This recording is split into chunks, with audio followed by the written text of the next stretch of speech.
বিসমিল্লাহির রহমানির রহিম ওয়ান-নাযিআতি গরকা ওয়ান-নাশিতাতি নাশতা ওয়াস-সাবিহাতি সাবহা ফাস-সাবিকাতি সাবকা ফাল-মুদাব্বিরাতি আমরা ইলা আখিরিস সূরা। মুআজ্জাজ মুহতারাম হযরত উলামা ইকরাম হুফাজ ইজাম প্রাণ প্রিয় সম্মানিত মুসল্লিবৃন্দ, শুকর গুজার করছি আল্লাহ সুবহানাহু ওয়া তাআলার দরবারে, যিনি আজ আমাদেরকে পবিত্র জুমার নামাজ পড়ার জন্য মসজিদে আসার সুযোগ দিয়ে ধন্য করেছেন। পড়ছি আলহামদুলিল্লাহ।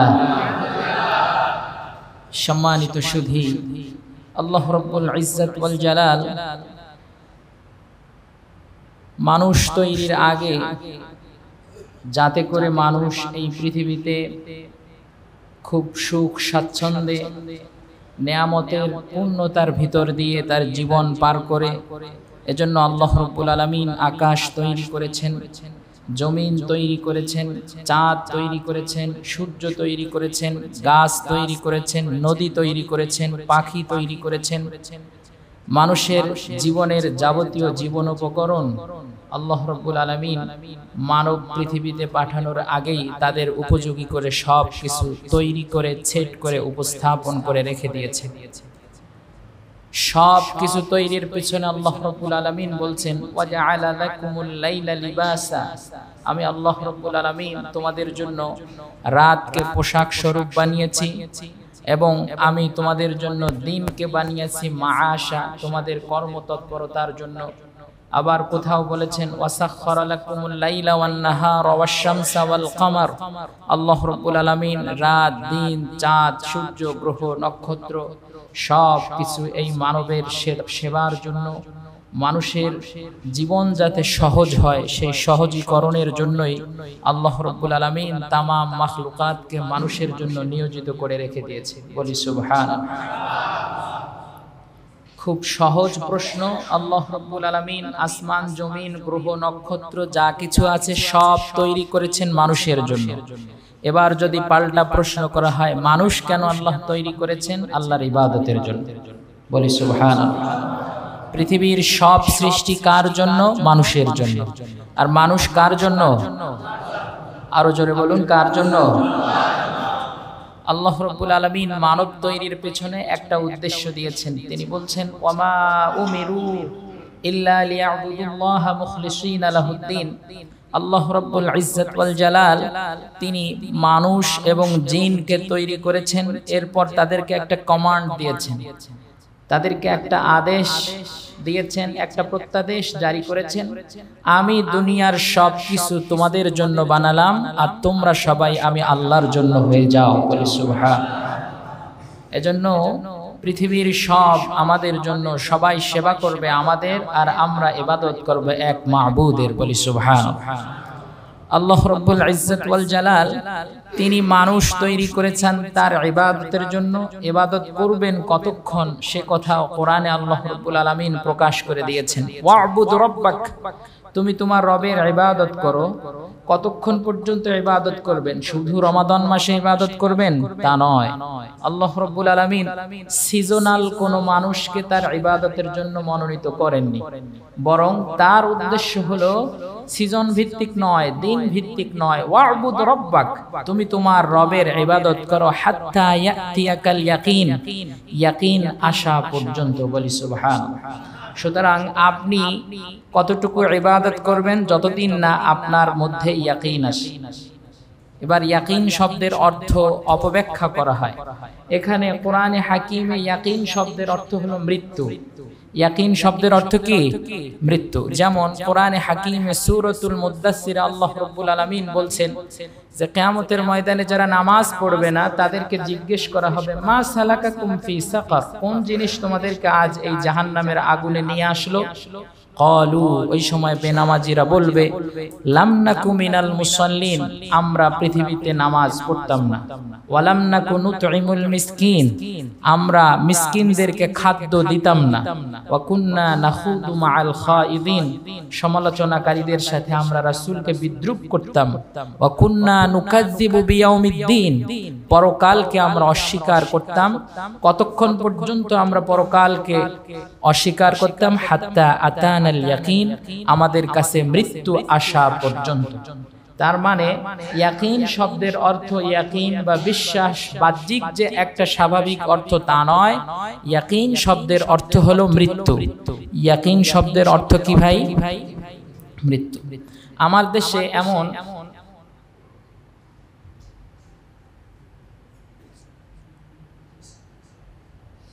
ইয়াকিন শব্দের অর্থ কি? মৃত্যু। এখন আমার দেশে এমন অনেক পীর আছে, তারা বলে আমার কাছে কেউ যদি মুরিদ হয়, জীবনে একবার নামাজ পড়লেই এনাফ, আর পড়া লাগবে না। আমার কাছে কেউ যদি মুরিদ হয়, সকাল সন্ধ্যা ইল্লাল্লাহ আল্লাহ জিকির করবে, এনাফ, আর লাগবে না। আমার কাছে কেউ যদি মুরিদ হয়, সে দুনিয়ায় বসে আল্লাহর সাথে দিদার লাভ করবে, তাহলে আর তার কোনো আমল টামলের দরকার নাই। কারণ দলিল আছে কোরআনে। কোথায় আছে? কোরআনে। আল্লাহ রাব্বুল আলামিন কি দলিল দিয়েছেন? ওয়া'বুদ রাব্বাক হাত্তা ইয়াতিয়াকাল ইয়াকিন, ইবাদত করো ততক্ষণ ইয়াকিন পয়দা হয় না যতক্ষণ। তোমরা যদি আমাদের কাছে মুরিদ হও, তাহলে তোমাদের মনের ভিতরে ইয়াকিন পয়দা হবে, আর নামাজ টামাজ পড়া লাগবে না। এমন পীর আছে না নাই? আছে। তো আল্লাহ রাব্বুল আলামিন এই আয়াতের ভিতরে যে বলেছেন তোমরা ইবাদত করো ইয়াকিন পয়দা হওয়া পর্যন্ত, এই ইয়াকিন শব্দের অর্থ বিশ্বাস নয়, এই ইয়াকিন শব্দের অর্থ দৃঢ়তা নয়, এই ইয়াকিন শব্দের অর্থ হলো মৃত্যু। ইয়াকিন শব্দের অর্থ কি? ওয়া'বুদ রাব্বাক, তুমি তোমার রবের ইবাদত করো কতক্ষণ? হাত্তা ইয়াতিয়াকাল ইয়াকিন, যতক্ষণ না তোমার মৃত্যু তোমার কাছে আসে। কোরআনে হাকিমে আল্লাহ রাব্বুল আলামিন সূরাতুল মুনাফিকুনের শেষ 3 আয়াতে বলছেন, ইয়া আইয়ুহাল্লাযীনা আমানু, হে ঈমানদারগণ, লা তুলহিকুম আমওয়ালুকুম ওয়ালা আওলাদুকুম আন যিকরিল্লাহ, লা তুলহিকুম আমওয়ালুকুম, তোমাদের সম্পদ যেন তোমাদেরকে ব্যস্ত না রাখে, ওয়া আওলাদুকুম, তোমাদের সন্তান যেন তোমাদেরকে ব্যস্ত না রাখে, আন যিকরিল্লাহ, আল্লাহর স্মরণ থেকে তোমার সম্পদ সন্তান যেন তোমাকে বিমুখ করে না দেয়। ওয়া মান ইয়াফআল যালিক, আর যারা এই পৃথিবীতে আসার পর আল্লাহর ইবাদতের কথা ভুলে গিয়ে নিজের সন্তান সম্পদের মোহে ডুবে যায়, আল্লাহ রাব্বুল আলামিন বলছেন ফাউলাইকা হুমুল খাসিরুন, এই সমস্ত লোকেরা সবাই ব্যর্থ হয়েছে, সবাই ভুল করেছে। এরপর আল্লাহ রাব্বুল আলামিন বলছেন ওয়া আনফিকু, তোমরা সবাই খরচ করো, দান করো, মিম্মা রাযাকনাকুম, আমি তোমাদেরকে যে রিজিক দিয়েছি সেখান থেকে তোমরা দান করো। কতক্ষণ দান করবে? মিন ক্বাবলি আইয়াতিয়াকুমুল মাউত, তোমাদের মৃত্যু আসা পর্যন্ত।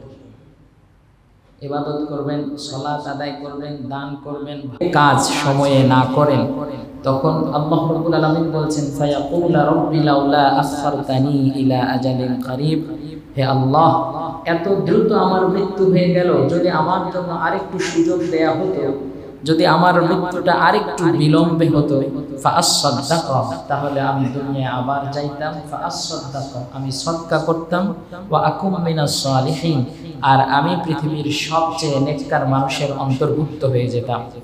আর আল্লাহ কি বলছেন? ওয়ালাই ইউআখিরুল্লাহু নাফসান ইযা জাআ আজালুহা, যার মৃত্যু যখন আসবে ওই মৃত্যু থেকে 1 সেকেন্ড সময়েও সামনেও তার মৃত্যু হবে না, 1 সেকেন্ড পরেও তার মৃত্যু হবে না, বরং যে মানুষের জন্য যার মৃত্যু যেই সময়ে নির্ধারিত করা আছে ওই সময়েই মৃত্যু হবে, কারো জন্য কোনো অপেক্ষা কিংবা অগ্রগামী করা হবে না। আল্লাহু খাবীরুম বিমা তা'মালুন, তোমরা যা করো আমরা যা করি এই সম্পর্কে কেউ না জানলেও একজন জানেন, তিনি কে? রাসূল কারীম সাল্লাল্লাহু আলাইহি ওয়াসাল্লামকে বলা হলো, ইয়া রাসূলুল্লাহ, আমাদের মধ্যে চরিত্রের দিক থেকে আমাদের মধ্যে সবচেয়ে ভালো মানুষ কে?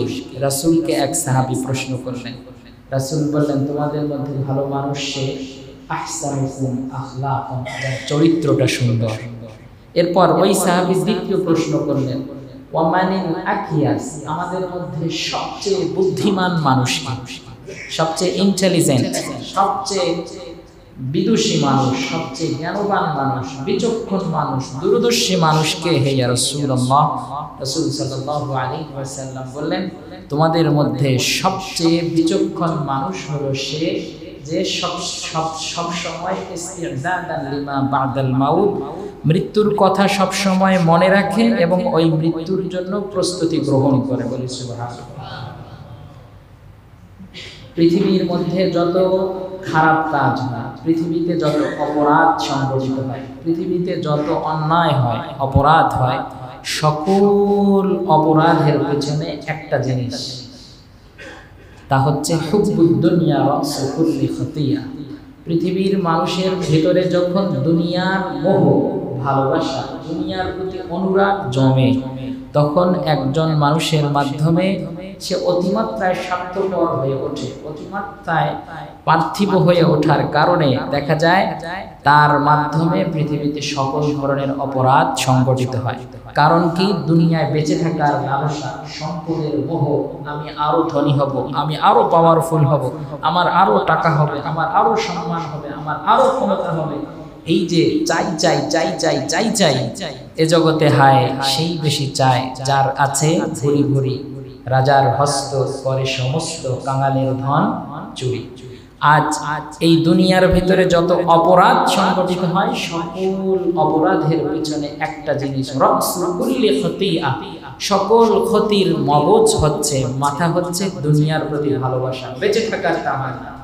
আর বিপরীত দিকে আল্লাহ রাসূল সাল্লাল্লাহু আলাইহি ওয়াসাল্লাম বলেন আকসিরু হাযিহিল লাযযাত আল মাউত।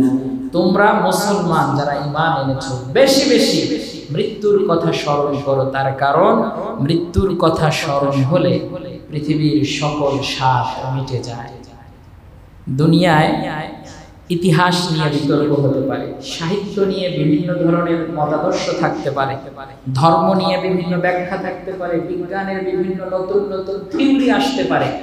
পৃথিবীর কোনো জিনিস বিতর্কের ঊর্ধ্বে নয়, এমন কোনো মহাপুরুষ নাই যাকে নিয়ে বিতর্ক হয় না, এমন কোনো সাবজেক্ট নাই যে সাবজেক্ট নিয়ে বিতর্ক হয় না। পৃথিবীর একমাত্র জিনিস যা নিয়ে কখনো বিতর্ক হয় না সেটি হচ্ছে মৃত্যু। হিন্দু বিশ্বাস করে মরতে হবে, মুসলমান বিশ্বাস করে মরতে হবে, খ্রিস্টান বিশ্বাস করে মরতে হবে, বৌদ্ধ বিশ্বাস করে মরতে হবে। পৃথিবীর সকল ডক্টর, চিকিৎসা বিজ্ঞানীরা আইসিইউ বানাইছে, অক্সিজেন দিয়ে ঠেকা সারা কিছুদিন আপনাকে বাঁচিয়ে রাখে। একজন আল্লামা বলেছেন যে পৃথিবীর মানুষ এত রোগ টোগ দমনের জন্য এত কিছু আবিষ্কার করলেন, মৃত্যু ঠেকাইতে পারলে না আবিষ্কার করলেন। মৃত্যু ঠেকানোর কোনো জিনিস আছে ভাই? বলেন আছে? তাহলে মরতে হবে, এর মতো অবিসংবাদিত, সর্বজন বিদিত, সর্বজন স্বীকৃত সত্য মৃত্যুর থেকে আর পৃথিবীতে অন্য কোনো জিনিস নাই। মরণ যে হবে এটি সবচেয়ে সত্য, ধ্রুব সত্য একটা বিষয়। আর রাসূল কারীম সাল্লাল্লাহু আলাইহি ওয়াসাল্লাম বললেন তোমরা মৃত্যুর কথা বেশি বেশি স্মরণ করো। যদি তোমাদের মধ্যে মৃত্যুর কথা বেশি বেশি স্মরণ হয় তাহলে দুনিয়ার মোহ, দুনিয়ার ভালোবাসা তোমাদের দিল থেকে দূর হয়ে যাবে। এমন তো পৃথিবীতে অনেক আছে, বাবার আগে ছেলে শেষ, নাতির আগে, দাদুর আগে নাতি শেষ। আমরা যে দুনিয়ায় আছি আমাদের বাবা মা সবাই মরে গিয়েছে। গতকাল আমার দূরাত্মীয় একজন, তিনি আমাকে ফোন করে খুব কান্নাকাটি অবস্থা, তার 10 বছরের একটা বাচ্চা মারা গেছে। বুঝলাম এটা খুব প্যাথেটিক নিউজ, অবশ্যই কষ্ট দেবে, যার সন্তান সে তার মর্ম বুঝবে, এটি ঠিক আছে। কিন্তু এই জিনিস তো ভুলে গেলে চলবে না। এমনও হতে পারতো তার সন্তানের আগেই তার মৃত্যু হতো, আবার এও তো হতে পারতো আল্লাহ ওই সন্তানকে 10 বছর বাঁচিয়ে রেখেছে, হয়তো যেদিন জন্ম নিয়েছে সেই দিনেই মৃত্যু। এও তো হতে পারতো আল্লাহ তাকে সন্তানই দিত না। হতে পারতো কি পারতো না? তো আমাদের বাবা নাই, দাদা নাই, আমরাও এক সময় থাকবো না, কেউ পৃথিবীতে এক্সিস্ট করবে না, সবাইকে দুনিয়া ছেড়ে চলে যেতে হবে। এই মহা সত্যকে মেনে নিয়েই সামনের দিকে চলতে হবে। কোরআনে হাকিম আল্লাহ রাব্বুল আলামিন বলেছেন কুল্লু নাফসিন যায়িকাতুল মাউত। এই আয়াত সবাই জানি, শুধু অভাবটা হচ্ছে উপলব্ধি। আলী রাদিয়াল্লাহু তাআলা আনহু বলেছেন আমি খুব অবাক হয়ে যাই মানুষ তার চোখের সামনে প্রতিনিয়ত মানুষকে মরতে দেখে, জানাজায় উপস্থিত হয়, ওই জানাজায় গিয়ে তার ভিতরে নিজের মৃত্যুর উপলব্ধি আসে না। দুনিয়ায় বহু মানুষকে কবর দেয়, মানুষ বাবার কবর জিয়ারত করার জন্য কবরস্থানে যায়, নিজে যে মরবে ওই কথা বেমালুম ভুলে যায়। আলী রাদিয়াল্লাহু আনহু বলেন, এই মানুষকে দেখে আমি অবাক হয়ে যাই। অথচ আল্লাহ রাসূল বলেছেন, বুদ্ধিমান বিচক্ষণ দূরদর্শী সেই ব্যক্তি যেই ব্যক্তি ঢাকা শহরে একটা বাড়ি বানায়। নাকি আপনারা কি বলেন? বুদ্ধিমান সে, সবচেয়ে বিচক্ষণ, ব্যাংকে যে টাকা ডিপোজিট করে রেখে দেয়, সবচেয়ে বুদ্ধিমান। কি বলেন আপনারা? সবচেয়ে বুদ্ধিমান সে যে আজ একটা জমি কিনে রেখে দেয়, 10 বছর পর জমির দাম বাড়বে। এর মতো বুদ্ধিমান মানুষ আর কেউ নেই। বুদ্ধিমান ওই ব্যক্তি যে দুনিয়া আখিরাত সব শেষ করে দিয়ে সরকারি একটা চাকরির পিছনে ঘোরে, সে সবচেয়ে বুদ্ধিমান। বুদ্ধিমান সে যে তার মৃত্যুর জন্য প্রস্তুতি গ্রহণ করে প্রতিনিয়ত। আজরাইলের ব্যাখ্যায় আমি পড়েছি অনেক আগে, সত্য কি মিথ্যা সহি কিনা আমার তাহকিক নাই, আমি পড়েছিলাম একটা কিতাবে। আজরাইল তার দেহটা যখন কাফেরদের রূহকে সে কবজ করে, রূহ কবজ করার সময় ইব্রাহিম আলাইহিস সালাতু ওয়াস সালাম বললেন, আমি আজরাইল তোমার স্বরূপটা দেখতে চাই। তুমি যখন কাফেরদের দিলকে কবজ করো, এই সময় তোমার আকৃতিটা কেমন হয়, এটাকে আমাকে দেখানো যাবে? আজরাইল আলাইহিস সালাম বললেন, খলিলুল্লাহ, আপনি আল্লাহর বন্ধু, আপনি আমার সেই বিভৎস চেহারা দেখলে টিকে থাকতে পারবেন না, অতএব দেখার দরকার নেই। ইব্রাহিম আলাইহিস সালাম বললেন, ভাই একটু দেখান না কেমন আপনার চেহারার আকৃতিটা হয়। পরবর্তীতে ইব্রাহিম আলাইহিস সালাম বর্ণনা দিচ্ছেন, ওই সময় আজরাইলের আকৃতি দেখলাম, তার পাটা হচ্ছে জমিনে আর তার মাথাটা সাত আসমান পাড়ি দিয়ে আল্লাহর আরশে দিয়ে ঠেকে গিয়েছে। তার গায়ের লোমগুলো কুচকুচে কালো এরকম দাঁড়িয়ে আছে, নাক এবং মুখ থেকে আগুনের অস্ফুলিঙ্গ বের হচ্ছে, চোখগুলো একদম সবুজ হয়ে আছে। ইব্রাহিম আলাইহিস সালাতু ওয়াস সালাম পরবর্তীতে বর্ণনা দিয়েছেন, কোন মানুষ জাহান্নামে যাওয়ার দরকার নাই, আজরাইলের এই চেহারা দেখলে জাহান্নাম যাওয়া তার জন্য যথেষ্ট হয়ে যাবে। নাউযুবিল্লাহ। এই আজরাইল একসাথে কোটি মানুষের জান কবজ করতে পারে। আপনি ভাত খাওয়ার সময় প্লেটে যখন আপনার ভাত থাকে, আপনি ভাত যখন খান, কেউ কি বলে এতগুলো ভাত আপনি একসাথে কিভাবে মুখে দেন? কেউ বলে না, কারণ প্লেটের সব দিক থেকে আপনি একটি একটি লোকমা মুখের মধ্যে তুলে দিবেন। আজরাইল একই সাথে ভুটানের মানুষের জান কবজ করতে পারে, বাংলাদেশের মানুষের জান কবজ করতে পারে, ফিনল্যান্ডের মানুষের জান কবজ করতে পারে, ইংল্যান্ডের মানুষের জান কবজ করতে পারে, মিশরের মানুষের জান কবজ করতে পারে, এশিয়া, আফ্রিকা, ইউরোপ, আমেরিকার বিভিন্ন প্রদেশের সব জায়গায় 1 সেকেন্ডে তামাম পৃথিবীর সব মানুষের জান কবজ করার শক্তি আল্লাহ রাব্বুল আলামিন আজরাইলকে দিয়েছে। যদি বাতাস হয়, তুফান আসে, ওই তুফানে হাজারো প্রদীপ নিভে যেতে পারে। একটি তুফান, আপনি ল্যাম্প জ্বালাবেন, প্রদীপ জ্বালাবেন, যদি 1000টা প্রদীপ জ্বালান, আপনি 1000টা যদি মোমবাতি জ্বালান, এক বাতাসে সব প্রদীপ নিভে যাওয়া সম্ভব কিনা? আজরাইল সারা পৃথিবীর সব মানুষের জান কবজ করতে পারে 1 সেকেন্ডে। আমি অবাক হয়েছি, জিবরিল আজরাইল মালাকুল মাউত তিনি প্রতিনিয়ত পৃথিবীর যত মানুষের যত ঘর আছে, প্রত্যেকটা মানুষের ঘরের দিকে এবং ওই লোকের দিকে প্রতিদিন 600 বার দৃষ্টি দেন। কতবার?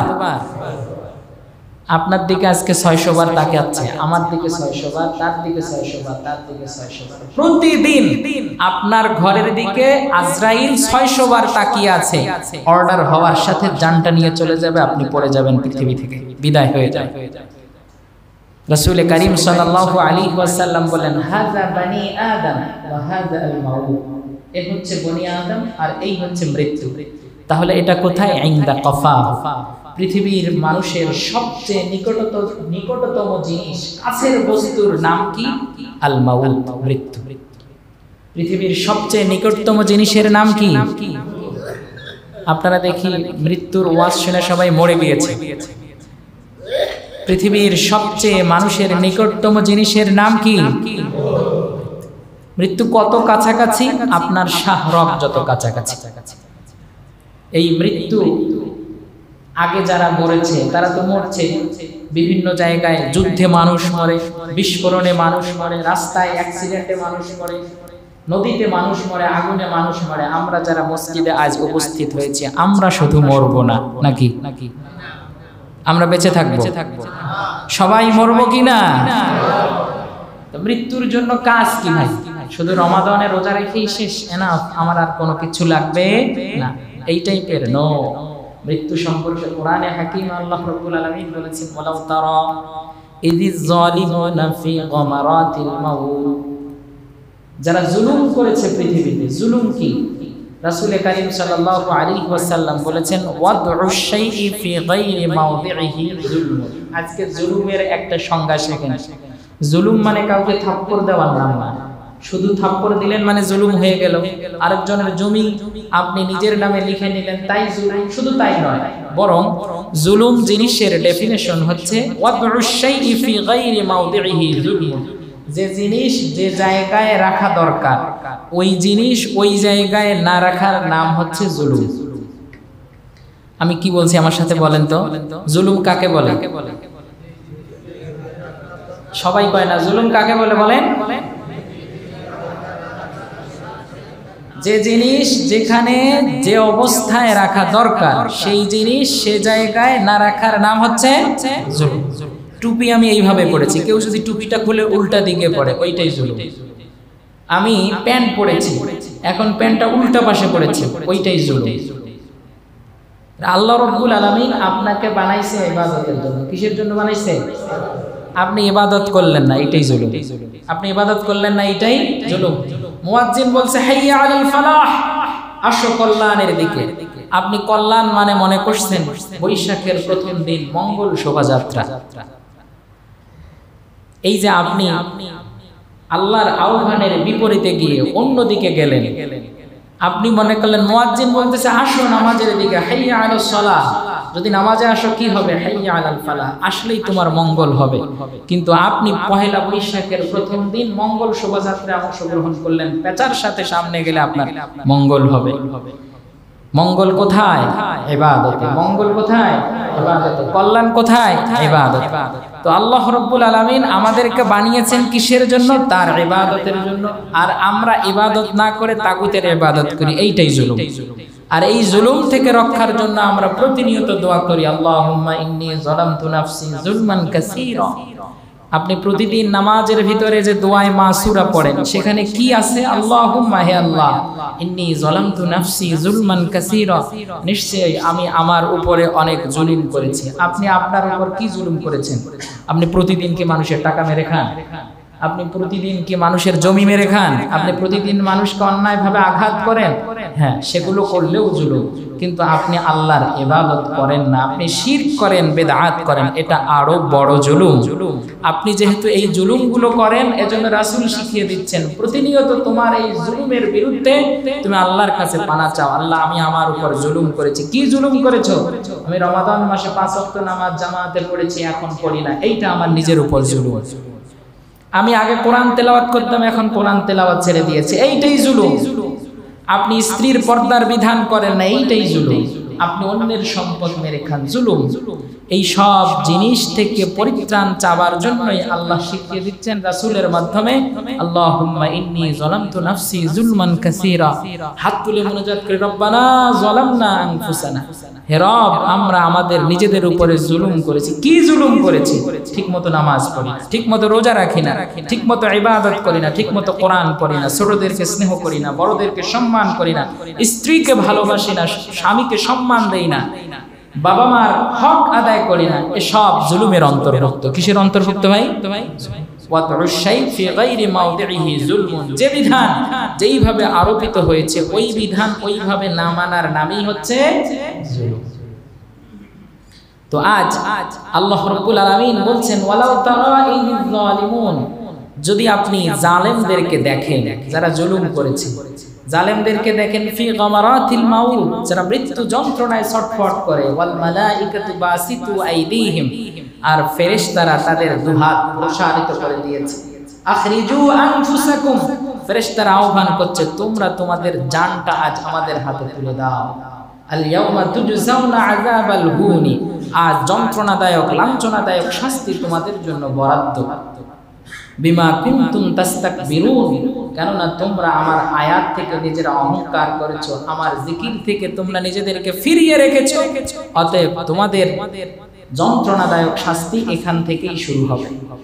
উসমান ইবনে আফফান রাদিয়াল্লাহু তাআলা আনহু, তিনি যখন কোনো কবরের পাশ দিয়ে যেতেন, যাওয়ার সাথে সাথে তিনি কেঁদে দিতেন। অন্য এক সাহাবী বলছেন, তুযকারু ইনদাক, তোমার কাছে জান্নাতের আলোচনা করা হয়, তোমার কাছে জাহান্নামের আলোচনা করা হয়, তখন তো ঠিক এভাবে হাউমাউ করে আপনি কাঁদেন না, তাহলে যখন কবরের আলোচনা করা হয় তখন কেন কাঁদেন?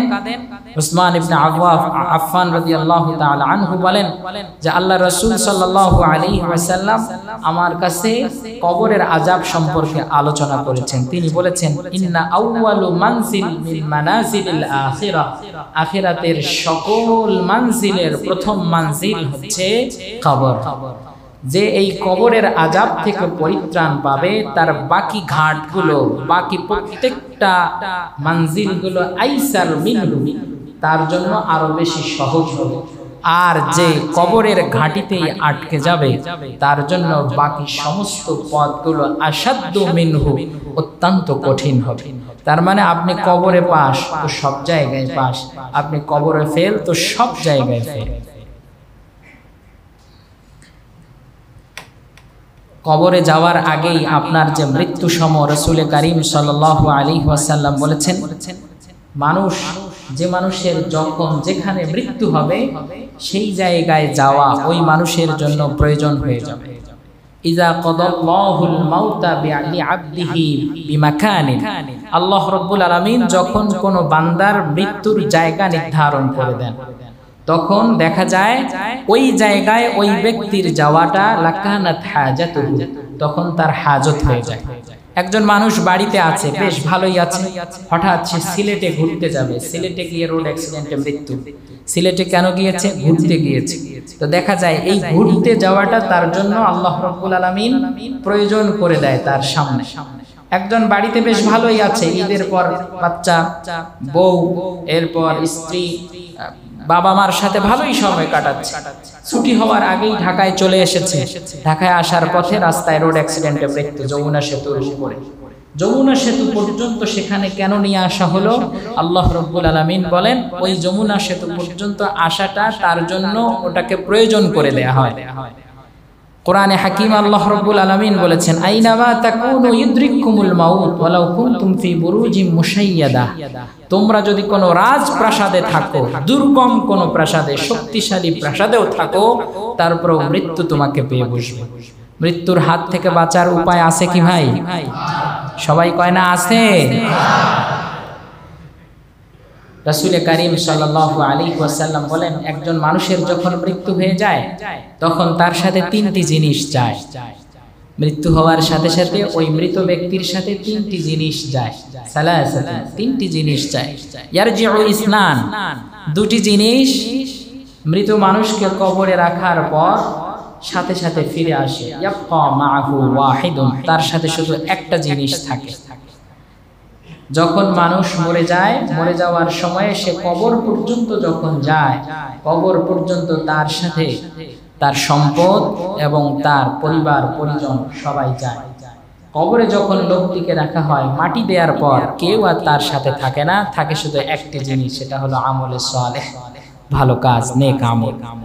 তো আপনার সাথে আপনার স্ত্রী, আপনার স্বামী, আপনার সন্তান, আপনার বাবা, আপনার সম্পদ কিছুই যাবে না, যাবে একটা জিনিস। আজ আপনি নামাজ পড়তে এসেছেন, এটি যাবে। আপনি শাওয়ালের রোজা রেখেছেন, ওইটি যাবে। একজনকে সালাম দিয়েছেন, সেটি যাবে।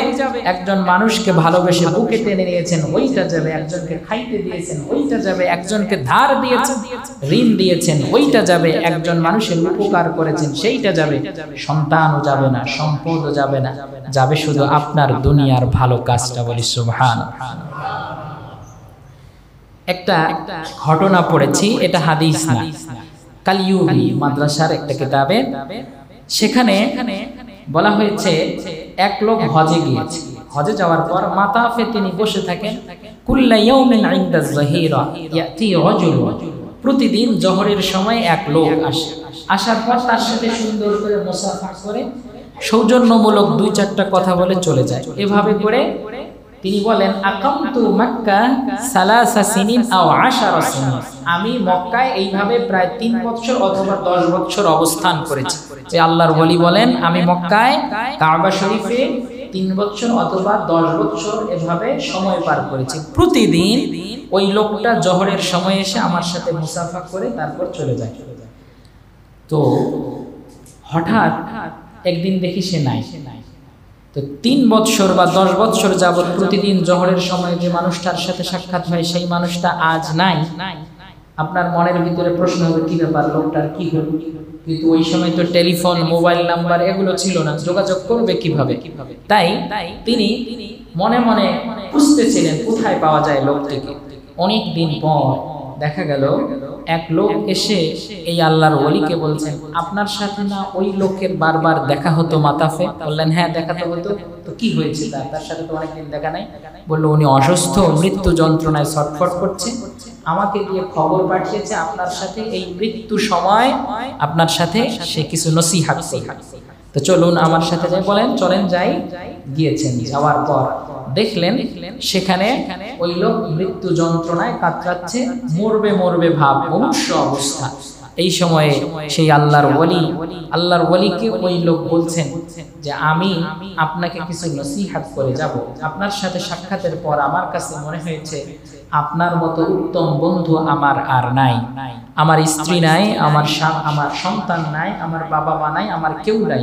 আমার কাছে মনে হয়েছে আপনার মতো অন্তরঙ্গ বন্ধু আমার মৃত্যুর পর আমার নসিহত পূরণ করবে এমন আর কেউ নাই।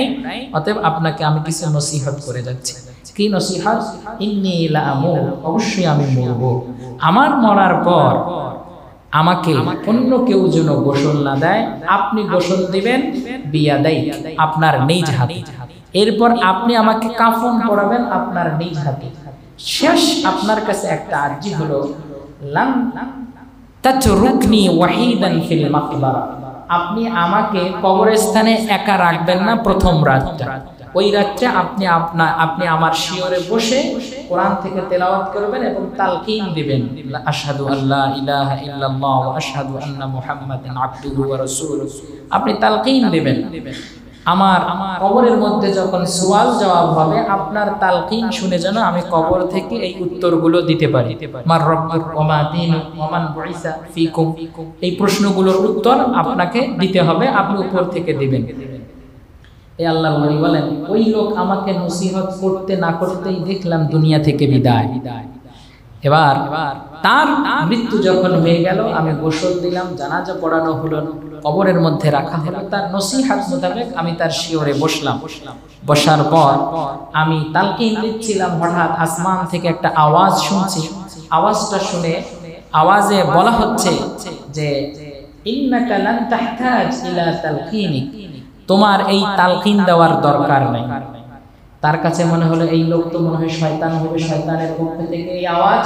অতএব সে শয়তানের কথা ভেবে সে তার তালকিন দিতেই থাকে। দ্বিতীয়বার আবার আওয়াজ হলো, তৃতীয়বার আবার আওয়াজ হলো।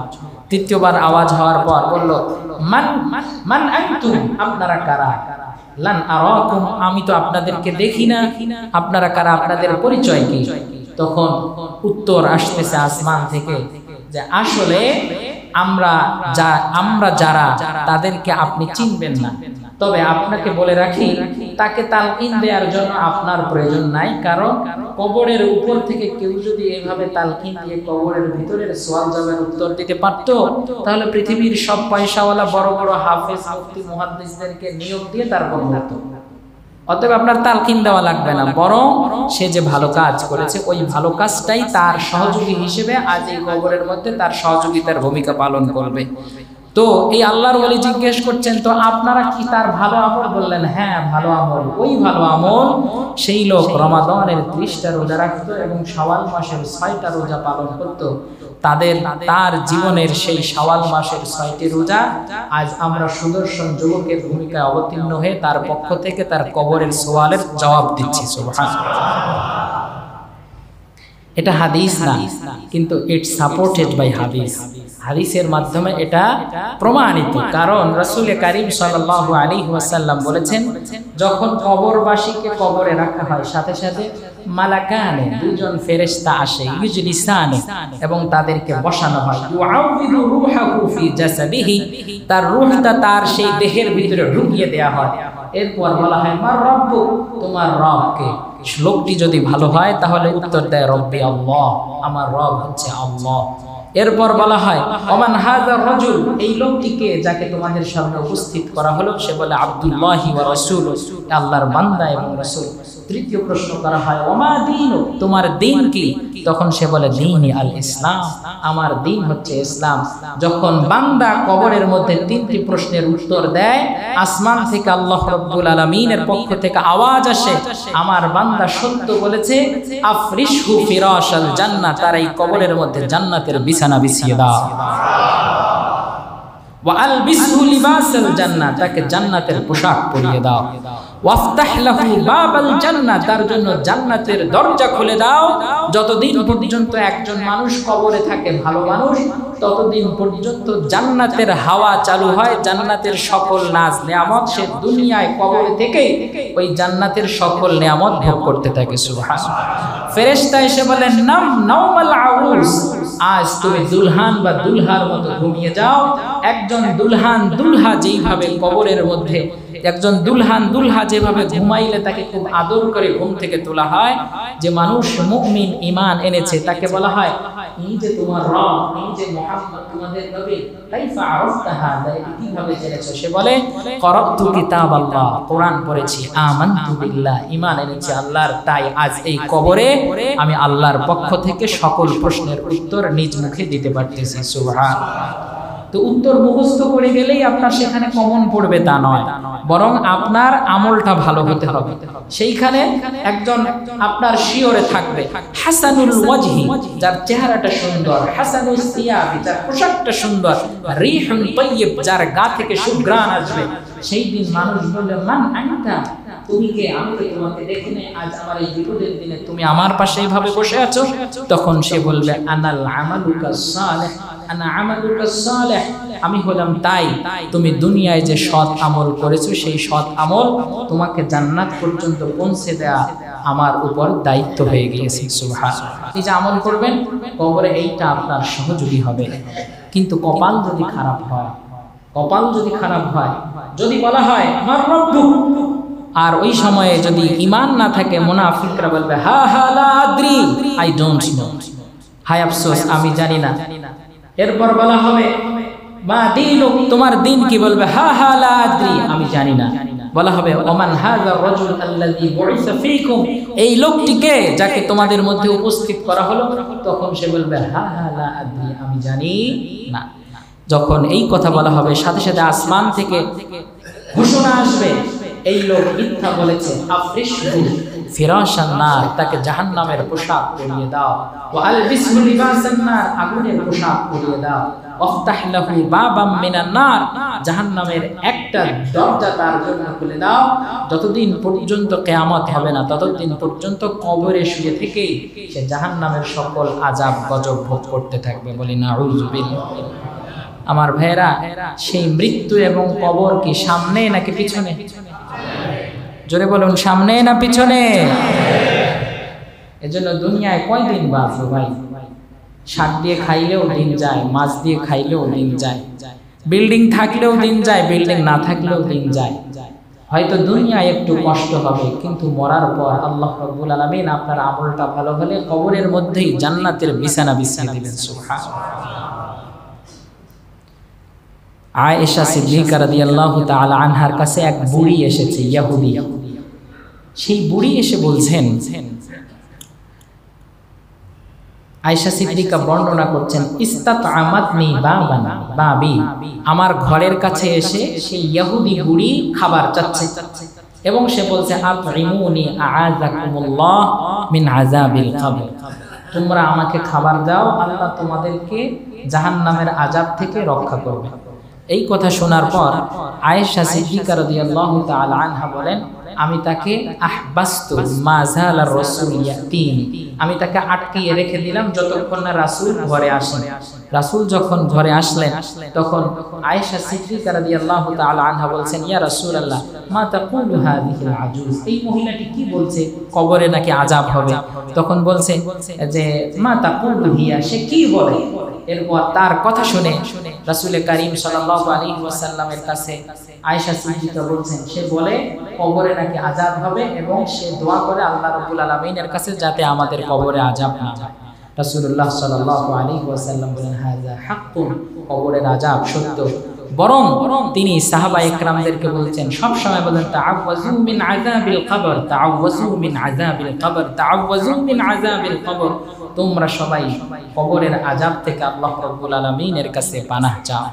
রাসূল কারীম সাল্লাল্লাহু আলাইহি ওয়াসাল্লাম এমন কোন নামাজ নাই যেই নামাজের পর কবরের আযাব থেকে আল্লাহ রাব্বুল আলামিনের কাছে পরিত্রাণ চান নাই।